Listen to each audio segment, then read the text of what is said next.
everybody. Welcome to another episode of Jimmy Wolf Talks with Jeff Dumbrack. Today we're going to rank one of our favorite bands, Stone Temple Pilots, and we're going to rank the 8 studio records from worst to first. Although I don't think there is a bad album in this discography personally, but there's definitely ones that we prefer. So why don't we just get right into it? Do you want to start with your number 8, Jeff? Yeah, we can dive right into this, Jim. Dive right in. First of all, we need to give an honorable mention to their greatest hits, which is great. Yeah. The record, Thank You, is very good. And as far as greatest hits go, they pretty much nailed it. If you ask me, it could have been a bit longer.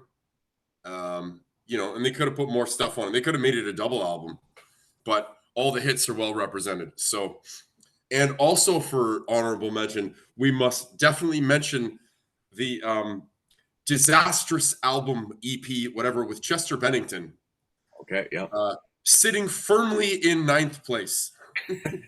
Okay. Deservedly so. What a awful mistake. The word dreadful comes to mind when I think about that record. Yeah. But anyway, on to bigger and better things. Now, so my last place, as far as albums,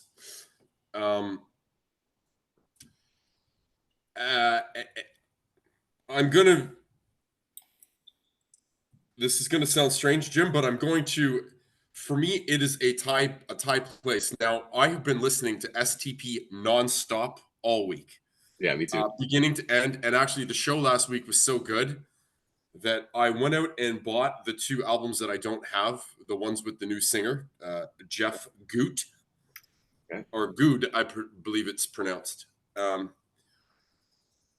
Anyway, so that because I was very impressed by his ability to keep the crowd entertained, and he performed exclusively material that he didn't write, but I think he did a great job.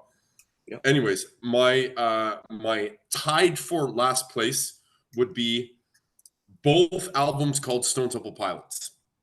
Okay. Now, again, like you said, I don't feel that there's a dud in their whole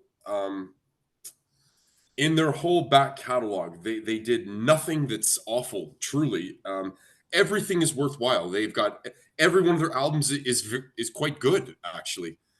I just feel that these 2 are the least out of all the good ones, really. And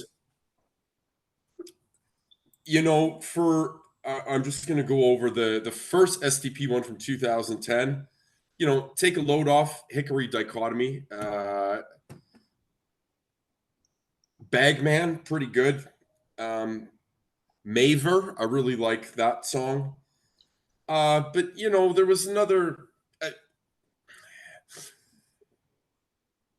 I could really tell that there was something missing from that one to me, and I remember I bought it right when it came out. I was very excited about it. You can just tell that they'd been away for a long time. I don't really know whether the chemistry was so great. I saw them around that time too for that tour. I was, I didn't hate it. I didn't love it. And I feel the same way about the 2018 album. Again, Meadow, really good. I thought She'd Be Mine, really good. The Art of Letting Go, really good. But again, it just seems to me that I can't quite put my finger on it, but there's just something. If I'm going to get really technical in an abstract kind of way, I'm just going to say there's nothing great. There's no greatness in those records to me. Yeah. They're missing something, and I don't know what it is. Maybe they're trying to get their feet on the one from 2008 with the new singer, Jeff Goot, who does a fantastic job, I might add. Yeah. And again, it really sounds like STP too, like that record. Just, it's not purple, and so that is I find those 2 to be interchangeable for me. I listened to them both probably twice. Okay. And I feel like kind of like they have the same amount of standout songs to me that are exceptional. Again, nothing I dislike except on the one from 2018, the song "Dare If You Dare." I found a little silly. Um, dare if you dare, if you dare. It's a little repetitive too. So Okay, Jeff, let's do like let's do two each. So you'll okay, I'll do 8 and 7. sure. Now, so that would count as my that's going to count as my two. I'm putting them in the same. Okay. I can't really distinguish which one I like more than the other, or which one deserves a further outplacement. So that's why I kind of lumped them in together. So Okay. it wasn't for laziness. It was, you Yeah. know. Yeah. Okay. Yeah. No, What say you, Jimmy? I totally agree with you. I have these two at the bottom as well. It kind of bugs me that bands, have self-titled records. It's confusing, especially when there's two of them like in a row with two different singers. It's very confusing. Uh, so yeah, right off the bat, I don't like that these albums don't have titles. But yeah, they're good. They're good records. I prefer. I'm gonna put the the 2018 album at number 8, and I like the last Scott Weiland record a little better. And the reason why I like it a little better is because it feels like it's a like it's a homage to like all their 70s band influences. Like I hear Scott sounds like Lou Reed on some songs. He sounds a little like Bowie. There's a little bit of like Iggy Pop in there. So they're kind of like tipping their hat to their influences of the 70s, and I think that's really cool. But yeah, I agree with you though. There's not a whole lot of a je ne sais quoi or magic in these records. Like it's very competent. Like everything's done well, right? Like they don't put anything bad on record. Like everything is very well constructed. They're very schooled musicians. And I think this really the 2010 album especially shows that Scott is so I think I in the literary world, I think it's called, there's like hedgehogs versus foxes. So like a hedgehog band would be like AC/DC, right? They basically write the same record like over and over. Whereas with Stone Temple Pilots, I think like every album is different. It's a different sound, it's a different style, and Scott Weiland especially is a fox singer. Like every time he sings, like he sounds like a different person in almost every song. So that's very cool. And there's nothing wrong with being, the hedgehog singer. It's like it's probably desirable in this day and age where you can have a very distinctive sound. But yeah, Stone Temple Pilots has always been very explorative, and you can really hear that on the 2010 album. And yeah, the 2018 album is still great too, but it's kind of like, I mean, can you replace Scott? It's kind of like, can you replace Jim Morrison in the Doors? I mean, Scott was such a force, and I I think it's don't want to interrupt you, Jimmy, either, but I do have to say as well that I also didn't give the 2018 record much. I didn't give it a good. I didn't, you know what I mean? I didn't give it its due because I didn't think you could replace him. And it wasn't until after we saw them last week that I'm like, you know what? I do have to give it a chance. Like he is pretty good, and he's I good. am I'm gonna forego my own personal prejudice and give this one a shot. Yeah, Anyway, yeah, no, for sure. but I still agree with you in the like you're trying to recreate the magic with a new guy here, and Yeah, you know and you're not you're not in your prime, right? Like you had a really special singer that hardly ever comes around in the prime of the 90s, and they even had a second chance at the end of the 90s. Like we'll get to this later on, but I think it's better to do stuff that's a little like different, and not try to make a traditional SDP album. And I found that too. I felt like they were trying to maybe copy themselves a little bit too much here, which I think is the only record that I think they've ever copied themselves on. I think every other album it's always a blank slate from what I can hear. But yeah, anyways, what's your six and five? Um, yeah, number six would be Perdita. Perdita, Um, yeah. Again, very surprised. I gave this one zero chance when it came out because album number two with the new guy, I didn't even check it. Um, but you know what? It's quite good. I was very surprised when I bought this. And quite frankly, I've listened to this album more this week than anything else. Three Wishes. I didn't I didn't know at the time. Really good. She's My Queen. Very kind of romantic and a very mature stance to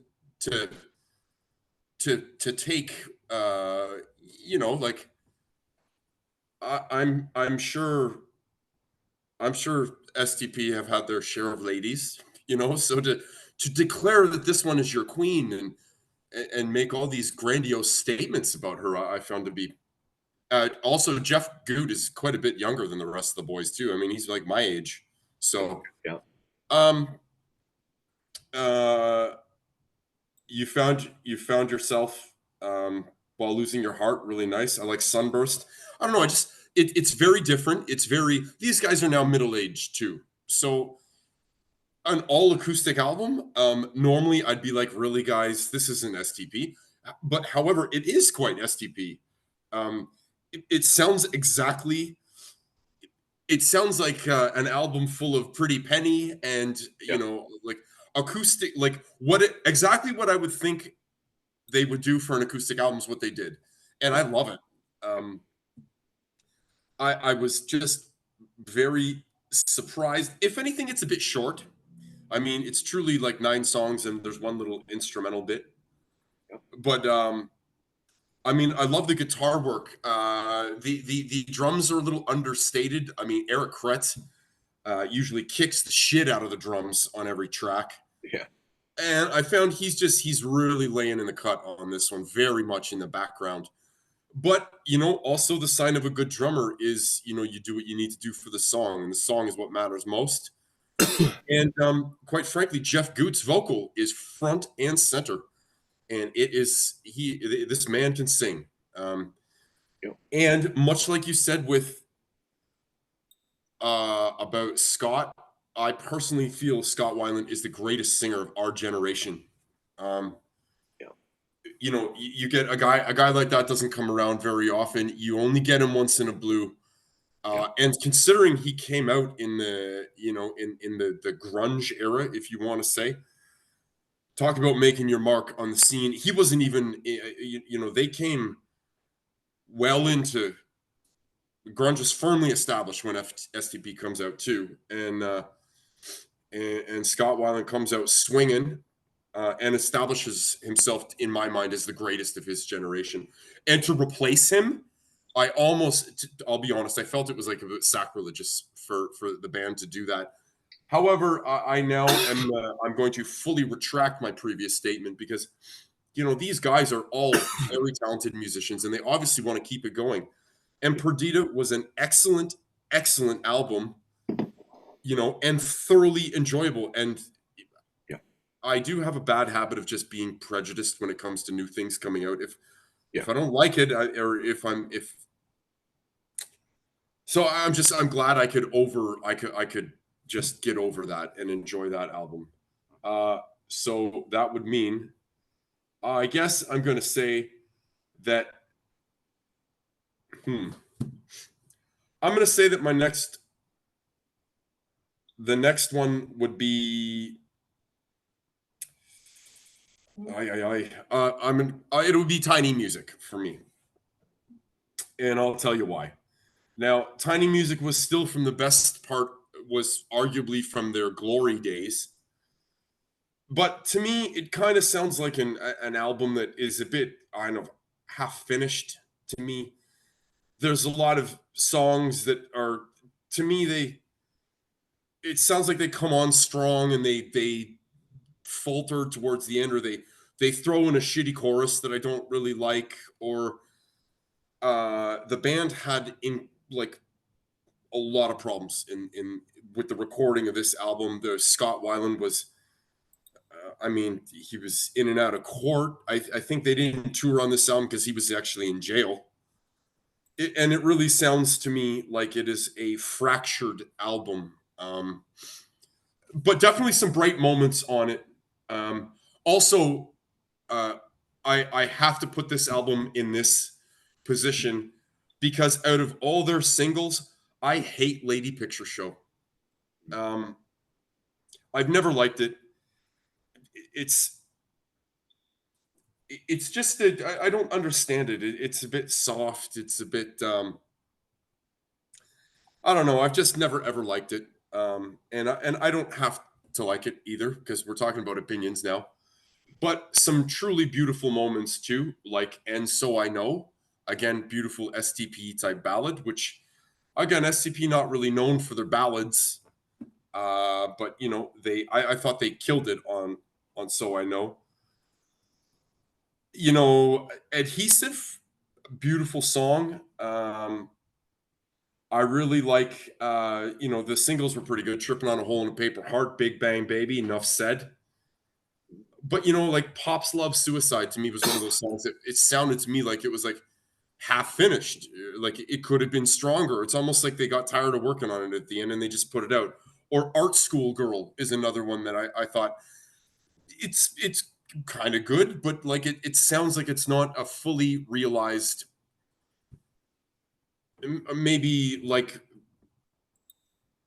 Maybe like Scott just wasn't showing up for that one or whatever, and they're just like, "Fuck it, this is good enough. Let's salvage what we have and put the album out." To me, that's what it sounds like uh, to me. So again, Tiny Music, meh. Still a good record though, but you know, it's one of the ones I listen to the least. Okay. Yeah, no, it looks like we're lining up. So my number six is Perdita as well. I thought this was a fantastic, a great surprise, and I think this was the perfect move because, yeah, there's no way you can possibly compete with the previous six albums. So why not do something completely different? And if there is a band that is going to do something completely different, it is Stone Temple Pilots, right? So they did this really cool, yeah, soft rock, almost kind of a 70s yacht rock-ish album or something. It's got jazz on it, a bunch of flute and saxophone. And, yeah, it's a Excuse me. beautiful. Some clarinets. Yeah, there's a lot of different woodwinds in there. A lot of string arrangements, like violin, kind of string quartet sounding things there, and yeah, beautiful vocals. Um, yeah, very impressed with this album. I thought this was the best album they could have released. Circumstances. Yeah, Jeff Goot sounds amazing. Um, yeah, and of course the band can play this, right? They're all school jazz guys, as far as I know, right? So yeah, this was a beautiful record, and I think Robert even sings on one song too. Really? Yeah, years. Yeah. Wow. So yeah, very very good record. And then yeah, my number five, I'm gonna go with Tiny Music as well. Um, yeah, pretty much for all the reasons that you said. I find this album is a little elusive. It's a little hipsterish for me, like a little too artsy. It's kind of like if you were into core and you're not gonna like this album. This album's not for you. Like I kind of had that feeling when this album came out.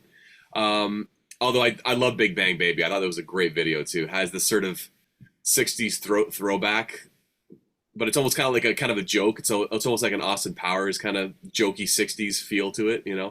But it's still a really cool song. Yeah, Lady Picture Show is, I mean, the band's really starting to show their other influences. There's not a lot of grunge on this album, right? It's a lot of sort of Beatlesy 60s vibes to it.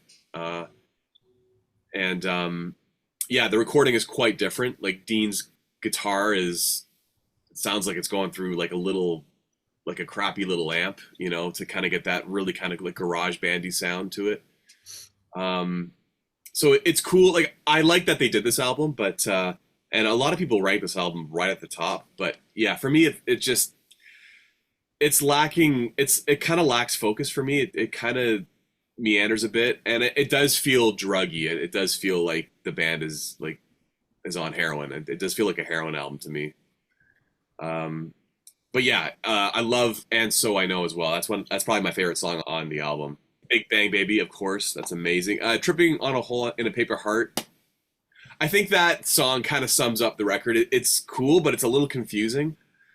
Um, but you know, a lot of these alternative bands, grunge bands, were doing albums like this, right? Soundgarden had a very alternative album with "Down on the Upside," and I think a lot of they were trying to get away from the whole grunge stereotype that they were being, um, you know, kind of identified as. And this is sort of as far away from core as you can imagine at that time, right?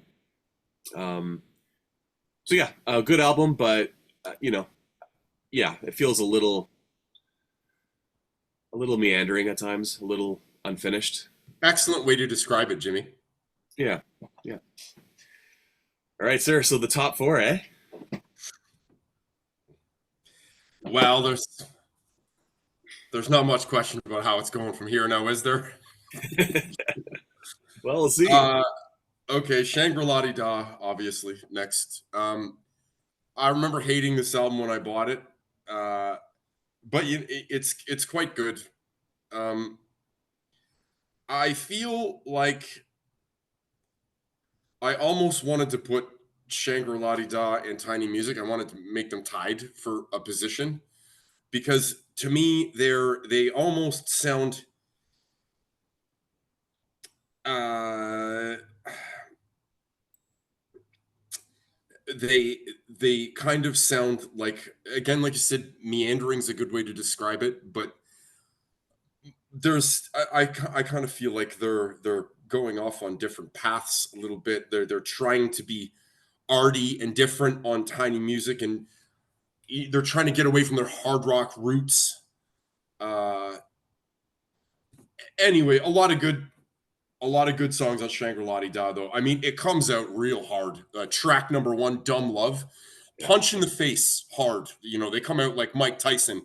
It's almost like they're saying, "Hey guys, we haven't gone anywhere. We're still just as hard as we were on number four.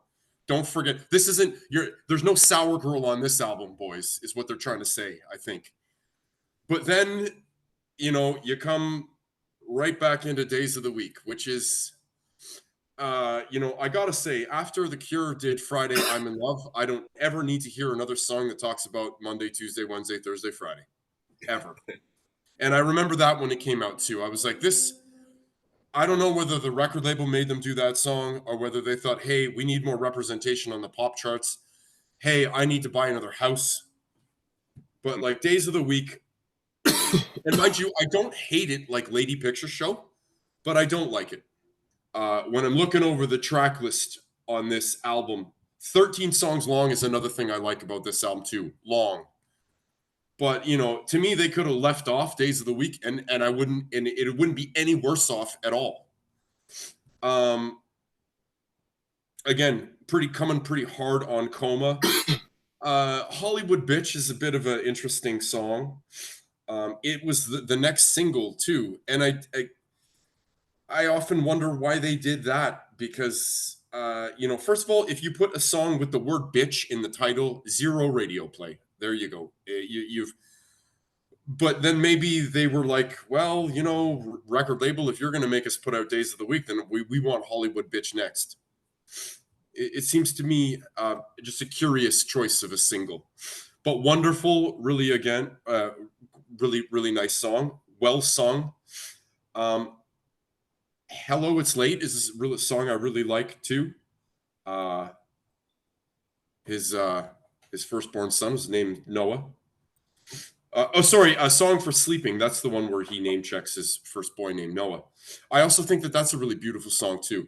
Really, really heartfelt, and it shows a maturity in songwriting where a lot of the things that they write songs about are kind of out there, abstract and abstruse, whereas it shows that he can actually put his finger right on exactly what he's talking about and uh, express something directly to you. There's no you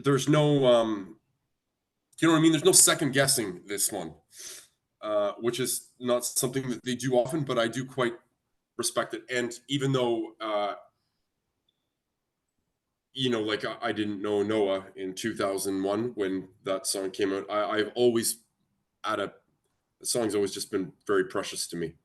Anyway, and the album finishes with Long Way Home, like a slow, kind of sluggish, dirty, heavy rock. Mind you, I do think it sounds pretty druggy too. But the blistering guitar solo at the end is a hell of a way to close out your album. So Probably one of his best solos. to Yeah. me, extremely memorable. And even though I didn't really like the album when it came out, I certainly loved what I wanted from them at that time was a real heavy album, and I didn't get one. I got this. Now that I'm a little older, I appreciate it a bit better. But um, I mean, I always loved Dumb Love, and Hollywood Bitch and Coma and Long Way Home. So the softer songs have a Song for Sleeping is something I've always loved too. It's the songs in the middle that have really grown on me over the years, and so I guess we're on to number three. Yep. Number three would be number four. Huh? Okay, there you go. Yeah, man, they came back fucking hard on number four. I think I think all the bullshit from Tiny Music and all the whatever the critics had to say about that record, maybe the lack of sales, maybe the fact that they couldn't tour it, people were slagging them off and writing them off. But fuck me, they came back hard on number four, and that's what I wanted. Down, great album opener. Again, like a knockout Mike Tyson punch to start your record off. Heaven and Hot Rods, great song after that. Unfortunately, there's a couple of filler tracks on this album, like Pruno and Church on Tuesday. But Sour Girl is it just a beautiful ballad, and that's not one thing that they're known for doing. I think they tended to keep the ballads on the albums for the album tracks and keep the hard rockers for the radio. But there was no denying how good Sour Girl was, and from the just the kind of the haunting melody to the beautifully restrained vocal from Scott Weiland, and I think there were maybe starting to be some cracks in his marriage in that time, and I don't know what he wrote Sour Girl about, but anyway, very very beautiful song. And again, I remember hearing that's the song that made me really realize that STP is a band that I'm going to love forever. No Way Out, Sex and Violence, both again really hard rockers. I Got You, a nice little breezy kind of I don't want to use the word ballad, but it's got a nice groove to it. We can skip through MC5, and Atlanta is the greatest song that STP have ever done. I agree. It is their the Scott Weiland never had as great a vocal again as he did on that song. I remember when I heard that, it almost didn't even sound like the same band. It's so different from anything they ever did. I'm glad they put it at the end of the album, but by far, well, I shouldn't say by far, because that kind of belittles their other great tracks. To me, Atlanta is the finest song that they ever wrote. I agree. There's something personal and heartfelt about the lyrics, again in a very abstruse, abstract kind of Scott Weiland way. He's dealing with there's certainly an element of coming down and talking about the spoon and this and that. Like, there's a lot of pain on that song for sure, but just extremely beautiful and just the greatest Scott Weiland vocal ever. Enough said. What say you, Jimmy? Yeah, I agree. That's probably my favorite song too. Okay, so my top four is a little weird. Uh, it's kind of like it's going to be a bit different than yours. I was a little shocked, but yeah, my number four is going to be Core. Whoa! Yeah, Jimmy, you just shocked me right to the core on that one. yeah. I mean, it's a great record. Like I love Core. It was a huge influence on me. We all had it in high school. I think just I mean all the good things about it. Obviously, it has all their massive songs. Sex Type Thing, Dead and Bloated. I always thought was so cool. Plush, obviously, probably their biggest song. Creep. So it's got all their staple concert tunes on it. It sold amazing. Um, I somewhat agree with the critics a little bit though that like I feel like this isn't my favorite Scott Weiland album. Like I don't really like the grunge kind of voice he has on this thing. I don't think it's a rip off of Pearl Jam like necessarily, but it is a Seattle kind of copy a little bit, right? And I kind of get it. So I find that feels a little dated to me. Um, so that's probably why I have it back a bit because I think they got more styles involved in their music and they sort of found their identity a bit later on. Um, but yeah, I mean, having said that, though, I mean, like the riffs on this record are just so heavy. I mean, like this is almost like a heavy metal record, right? It's so heavy. Could arguably be as heavy as Alice in Chains. I mean, maybe it's the heaviest grunge album, right? I mean, it's those guitars are just insane, right? And yeah, this album kind of showcased Dean's sort of jazzy chord, infused riffs too, right? Where he would just play a really weird chord that you wouldn't expect a grunge band to play. So yeah, great album. But yeah, it's fallen a little bit over the years for me. It was definitely better at the time, but it's still a great record. Okay, my number three is kind of weird too. I'm gonna go Purple for number three. Woo! Yeah, this would normally be everyone's number one. I totally get it. It's probably their most critically acclaimed album. Probably it's it kind of moved a little bit away from the heavy grunge sound and became a little bit more, you know, like anchored in their multi-style approach to things. And yeah, it's got Interstate Love Song. I mean, that's a top five SDP song for me. Big Empty. That's absolutely classic. I love Silver Gun Superman. That's so heavy. And yeah, when we went to see this band, they played this album front to back at the start of the concert, which was awesome. Like, so I guess this is the 30-year anniversary of this album, which is insane that it's been that long since it came out. But yeah, obviously a great record. But yeah, I'm gonna put that at my number three. All right, sir. Speaking of Silver Gun Superman, Jimmy, could you read me like a cheap surprise when you announced Core and Purple at in those positions? Cheap surprise. Um, I mean, yeah, like is this is my favorite list. I mean, this probably isn't the definitive ranking of SCP. I very much appreciate your explanation of that, though, Jim. You, as always, you can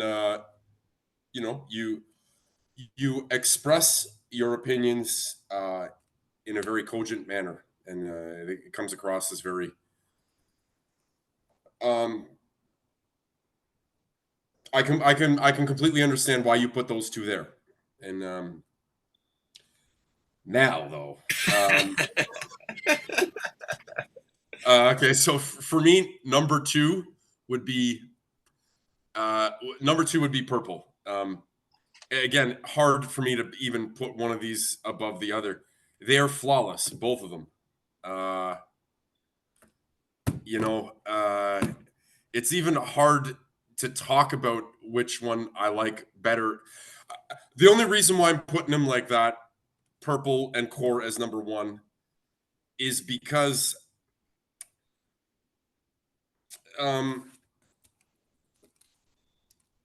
I have always loved Core ever since I first got it.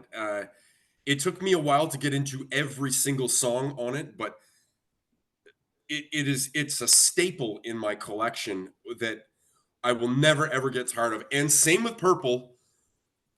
Last week at that show, a week ago right now, I forgot how good Purple was. Pretty flawless. Um,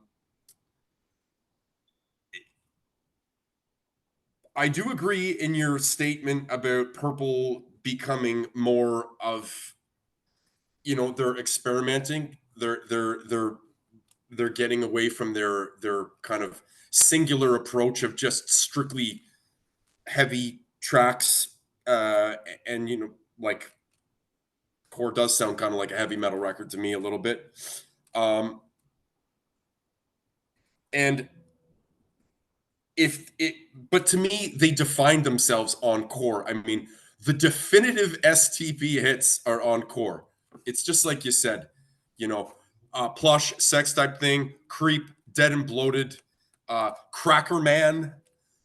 um and also, I gotta say too, with these two records, it's hard for me to distinguish, because there are some of the greatest lyrics Scott Weiland ever wrote. Like, I want to know what the rent's like in heaven, from where the river goes. That's something that's always stood out to me, because as someone who's paid rent his entire life, from when I was from pretty much when Core came out, or not Core, when Purple came out, I was paying rent.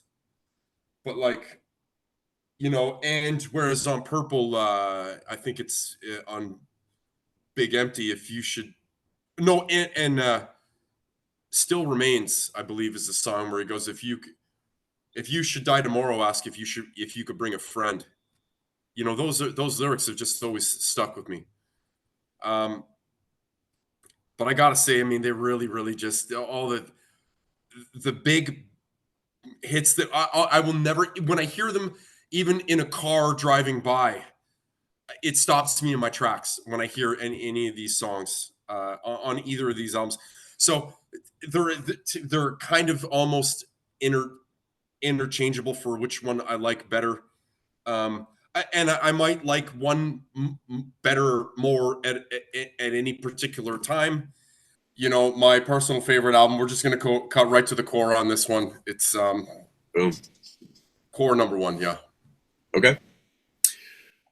So my number two. I'm gonna go number four for my number two. Uh, yeah, this album has like three of my favorite STP songs: "Down," "Sour Girl," and "Atlanta." So for that reason, it's got to be a two. Also, I feel with this album and the album after, I feel like the band has found their sound. Uh, they've incorporated, older forms of rock and roll into their sound, and they've kind of shed the trappings of the whole '90s thing. And I think I'm gonna assume that Scott was newly sober in the late '90s. Is that true? No, No. Okay. I do feel like there's a renewed energy though on they four. were working hard. I think Scott was really trying. Okay. He definitely wasn't sober, but I think during those two albums, I think that there was certainly a focus for him to, with Shangri-La Da too. His son was born. He was trying to be a father and a good influence and this and that. So Okay. I think there was brief periods of sobriety, but he said that the only album, the only piece of music, excuse me, that he ever recorded sober was the first Velvet Revolver, because he was actually in sober living and he could only like leave the sober living house to go record. So Okay.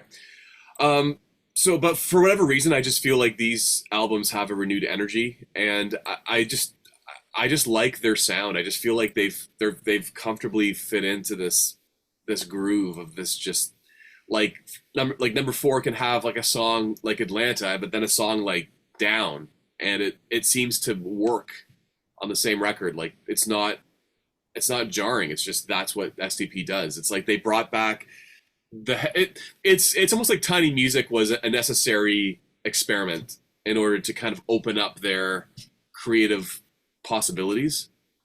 And for four, they kind of they reined in the first three albums, and they kind of amalgamated all the styles. And I just think like I just like this album. It just feels very confident to me, and it doesn't feel anchored in a time period, which may be good or bad. Like I mean, for Core and Purple, like you can't separate those two albums from the '90s, right? I mean that it was such those albums were so important at that time.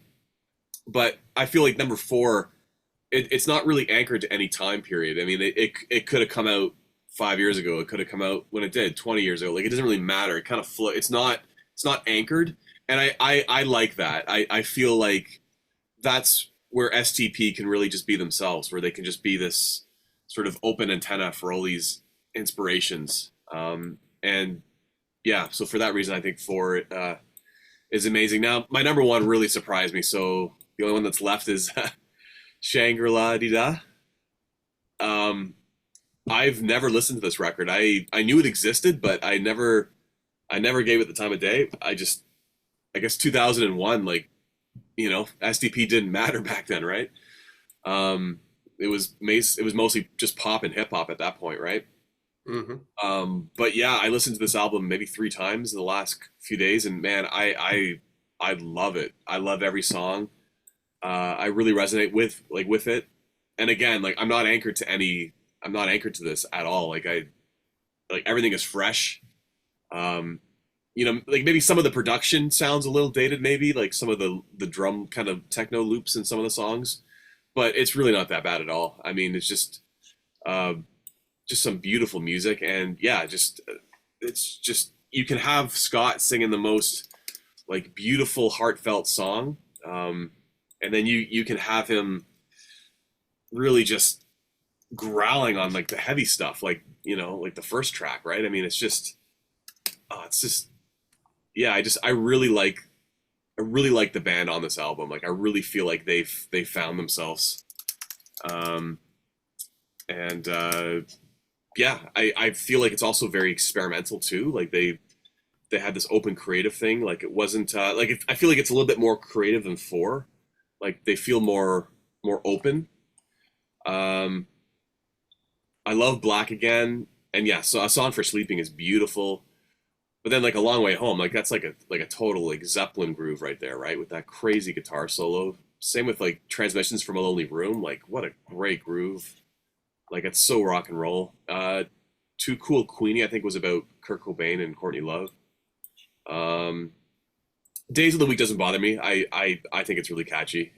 That's the one song that I remember. So that song brought me back because I have heard that song.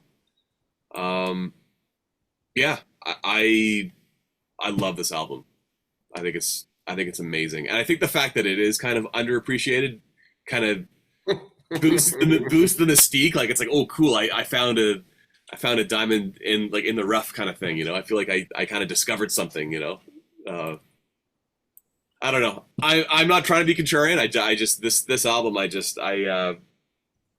I resonated like with it, and yeah, and that's the cool thing too. When we retroactively go back and listen to these albums, like it doesn't matter if they were hits or not. I mean, all that matters is that we enjoy them, right? Uh, Mm-hmm. and yeah, I mean, if the hits on Core and on Purple, they bring back memories because we associate them playing in all these situations when we're in when we were young, right? When we were at a party, it was playing. When we were driving home from school, it was playing in the car or in the truck or in the bus or whatever, right? Like it was. But yeah, like this album, it's yeah. There's no expectations for it, and man, it just yeah, it's kind of like an underrated masterpiece in my opinion. Yeah. I think for Shangri-La Di Da too, they lived in a house Mm, and recorded. So there's a cohesion where they're like, and I think they tried to do that on Tiny Music as well. they did. But, Yeah. I think Scott was like, he was in and out kind of. I don't, I mean, he had a lot of trouble in those days. There were multiple arrests and court cases and, you Yeah. know, whereas in Shangri-La Di Da, there weren't, there weren't any. I seem to recall there was a major incident in like maybe 2001 though, a drunk driving incident with him. Okay. But it was after the album was recorded anyway. But yeah, so anyway, but the problems, the major problems were going away. Like you know, the constant arrests and legal troubles, they were kind of, but that being said too, you know, Scott Weiland did jail time for buying drugs. Like, Yeah. like you really don't hear about that very often. People catch charges and then, but like it must have been very hard for the band to have a singer. And I remember the DeLeo brothers said, his gift was his curse, and that Yeah. he Yeah. was so great, but Yeah. he also had these demons. And like to actually do jail time just because you're buying drugs, like so we're talking street level buys.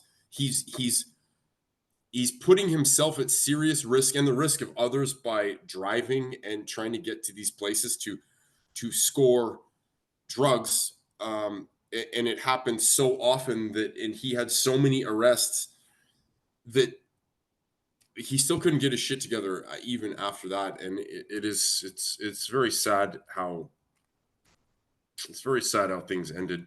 Um, Yeah, and I mean the unfortunate thing too is that that whole I mean it's kind of the same in hip hop, right? Like when you get in trouble when you're in rock and roll at this in this genre, like, he's considered a rock and roll star, right? And rock stars have this persona of being drug addicts and being bad boys, right? Like the Jim Morrison, the Axl Rose, like so it kind of helped his it helped his image being arrested, right?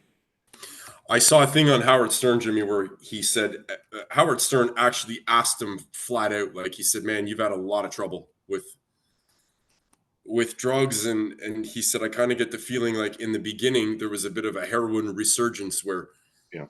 where people thought that they were tapping into something in order to release their creative juices." And Scott Weiland said, "Yeah, there was a bit of that going on for sure, and it was making a comeback." Mm-hmm. But and I think this interview would have definitely been in the later days, like from 99, 2000, 2001, Shangri-La Di Da number 4 times. And he said, "Yeah, but like I'm mistaken. It's an awful affliction to be like addicted to heroin." And I think I also read something where like when he died in 2015. Like that's almost 10 years ago. So uh, of course, they reported that he had a lot of substances in his body, but his wife at the time, I read an interview with her where she kind of cleared the air and said, it's not like he was sober, but like he died of most likely a collapsed ventricular artery because of a decade of massive heroin abuse. Mm-hmm. He had a collapsed artery basically, which resulted in an aneurysm or a stroke or something like that, or reduced blood flow to the brain, and but whatever. And she said, of course, the media have to pick up on the fact that there were drugs in his system, and he still did get high. He just never talked about it because he didn't want to disappoint his wife, but he still had trouble right to the very end. And it's also sad to see the like they went from greatness. They were great. And Scott Weiland did other great things, like with Velvet Revolver. It's just on his own, man. It was awful. It was a train wreck. His solo album from 1997 was fucking dreadful. It was awful. It was unlistenable. And it shows a man completely unrestrained, um, just a complete vanity project, just junked out in the studio doing whatever. How many xylophones can you use in an album? Okay. Um, and then the last album that he did with the Galoshes or whatever, I can't even remember what it was called, but it was not very good either. And then you put him with Velvet Revolver, and again he excels. He needs other people. I mean, STP was truly a band, a band output. All of them, you can hear all of them.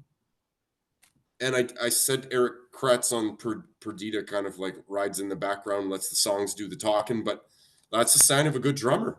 And all the instruments are there. You can hear them all. I don't think any member of that band was silent.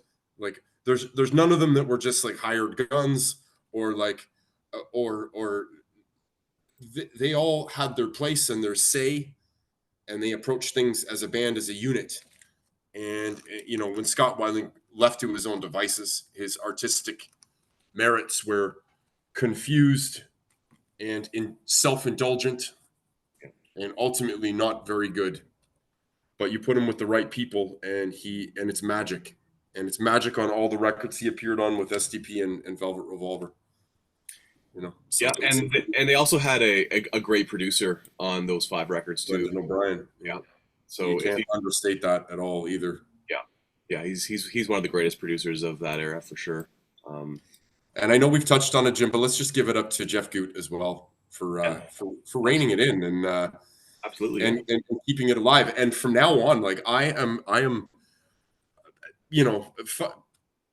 years ago, STP was done to me. The nail was. I've dug that grave right up, and yeah. And I'm 100% a fan. I will see them every time they come to town, and I will buy every single thing they put out from now on. Yeah, that newest album really, like, made them relevant again. Like the 2018 self-titled album, it's like, yeah, it's okay, but yeah, Perdita really just that shocked me when I heard that. That's awesome. It resonated with me. Absolutely. I was gonna say too, the album cover really looks like one of my favorite Genesis albums called Wind and Wuthering. Mm-hmm. It looks very similar, so I'm not sure if they were inspired by that, but yeah. And speaking of artwork, Jimmy, we got to give it up to the STP artwork as well. Yeah. Total package when it comes to albums. I mean, all their albums have great artwork. Yep. Even the simplicity of number 4 with just the star is something that was so striking. Like I remember it sticking out on an album, like in the record store on the shelf. Like I gravitated towards it because it was bold, and then that's the thing, like with the little boy riding the Chinese dragon for purple. That's like iconic. Yeah. Even though that was from a bag of heroin that Scott Weiland purchased. That's where that came from. Wow. It was, yes. That's amazing. So not really nothing we should be glorifying, or but inspiration comes from the strangest places, and it is iconic now. And even the back of Core, when Scott Weiland is like in that box, like he's all contorted in the box. Maybe it's in the liner notes. It's not on the back of the record. I can't really remember, but pretty cool. Yeah, and again, the 2018 album and the 2010 self-titled albums, the albums with the worst artwork also have the worst ratings for both of us. That's true. Yeah, and the worst album titles too. Yeah. Or lack thereof. Yeah. Well, I mean, I don't know why they called it Perdita per se, but yeah. I don't really like that title that much. But yeah, it is better than. At least it's nobody has a self-titled record like that far in their career. Like usually your first one is self-titled, right? Yeah, usually.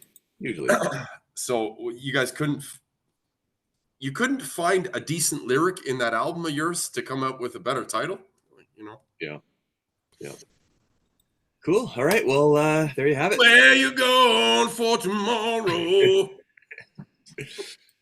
Cool. All right. Well, yeah. So just leave your rankings in the comments, and yeah, that was a lot of fun. This one was very fun, Jim, and this one was all Jimmy on this one. Very, very fun, and it provided me with a whole week's worth of entertainment on my long ass drives every day at work. I had so much to listen to. that it actually made for my week wasn't that great, but definitely this good music made my week better. So thank you, Jimmy, for making such a great topic. Well, and thanks for getting the STP tickets. Well, the pleasure was all mine. And next time, Jimmy, next time they come to town, right? Yeah, we have to go again. We have to. We'll have to make it for sure. Even if it's on a Sunday night and we have this to do, we'll just have to book it off and push it off till next week. Yeah. Sorry, folks. All right, Jeff. Yeah, we'll see you next time. Okay, can't wait to hear what you come up with next, Jim. Okay. Okay, take care.